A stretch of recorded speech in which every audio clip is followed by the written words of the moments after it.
Ce qui motive la rencontre, c'est qu'à la veille de notre dîner de rentrée, que nous avions consacré au bilan du PSE, bilan et perspective, le président de la République nous avait fait l'honneur de nous recevoir. Dans le cadre de nos discussions, il est apparu que le président de la République avait beaucoup insisté sur la nécessité de réformer l'administration pour mieux réussir le PSE. Parce que, je le cite le président d'idée, on ne pouvait pas réussir le PSE avec une administration qui ne serait pas à la hauteur.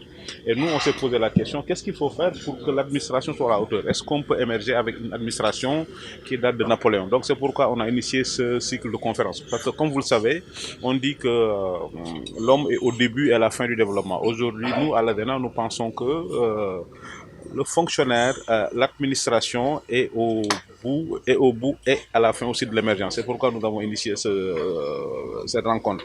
Nous n'avons pas voulu que ce soit une rencontre uniquement entre les fonctionnaires qui feraient leur autocritique, et c'est pourquoi nous avons voulu avoir un dialogue fécond entre l'administration qui ferait le bilan de sa politique RH, mais aussi nous avons convié des membres éminents du secteur privé pour qu'on puisse échanger. Comme vous le savez, l'administration, l'État a deux mains, la main droite qui taxe les entreprises et les particuliers, et la main gauche est celle qui redistribue. Donc il ne peut pas y avoir d'émergence sans un État stratège qui définit la politique, mais aussi il ne peut pas y avoir d'émergence sans un secteur privé qui est le moteur de la croissance. C'est pourquoi nous avons essayé de mettre autour de cette table-là le secteur privé et l'État pour voir quelle réforme il faut pour avoir un État beaucoup plus efficace, un État qui soit beaucoup plus, comme on dit en anglais, business friendly pour permettre à notre pays d'accéder à l'émergence. La réforme est nécessaire. Nous avons aujourd'hui, pendant très longtemps, une fonction publique qui avait, comme vous le savez, qui avait privilégié la logique des procédures. Aujourd'hui, nous devons avoir un État qui privilégie aussi la logique des résultats. Nous ne disons pas que les procédures ne sont pas importantes, mais les procédures ne doivent pas être la finalité. C'est pourquoi nous, quand nous analysons dans le monde, nous avons vu tous les États qui ont émergé, que ce soit en Asie, en Europe, dans le monde, l'émergence a été le fait d'États stratèges.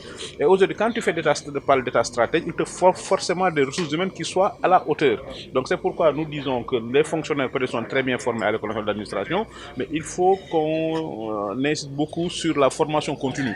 Je donne un exemple. Notre pays va être un pays producteur de pétrole. Est-ce que nous avons suffisamment de ressources pour faire face à ces défis? Est-ce que nous allons accepter que des personnes viennent de l'étranger, non seulement pour les investissements, mais aussi pour beaucoup de travail, beaucoup de fonctions que les Sénégalais pourraient faire? Quel que soit le modèle économique que vous prenez, l'État est au centre du développement. Si vous prenez un système capitaliste, ça veut dire que donc l'État définit le cadre. Si vous prenez un système communiste, ça veut dire que l'État veut tout faire. Mais quel que soit le système économique que vous prenez, l'État a un rôle central. Or, même si vous avez un secteur privé performant, même si vous avez de l'investissement, même si toutes les conditions ne sont pas réunies, si l'administration n'est pas à la hauteur, ça ne marchera pas. Donc c'est pourquoi nous avons convié le directeur de la fonction publique, le président du conseil d'administration de l'ENA, nous avons confié aussi le directeur du BOSS pour qu'ensemble, qu'on voit quelles sont les lourdeurs de l'administration, parce qu'il y en a.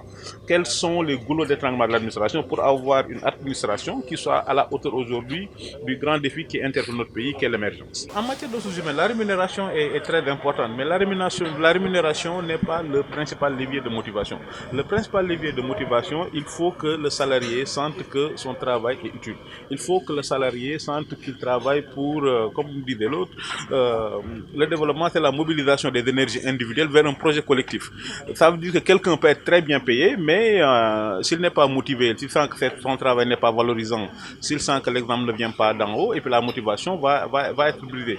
Et aujourd'hui, ce qui est important aujourd'hui, évidemment la rémunération est très importante, mais au-delà de la rémunération, il faudrait que tous les cadres, tous les fonctionnaires, tous les salariés, tous les travailleurs sénégalais sentent que leur pays est engagé dans une grande bataille, et chacun à son niveau, sa compétence et puis son combat et son travail est très important. Il se trouve qu'au niveau des Bac plus 5, nous avons beaucoup de candidats, mais sur des fonctions beaucoup plus productives, ouvriers, techniciens supérieurs, et puis on trouve qu'il y a beaucoup de manques.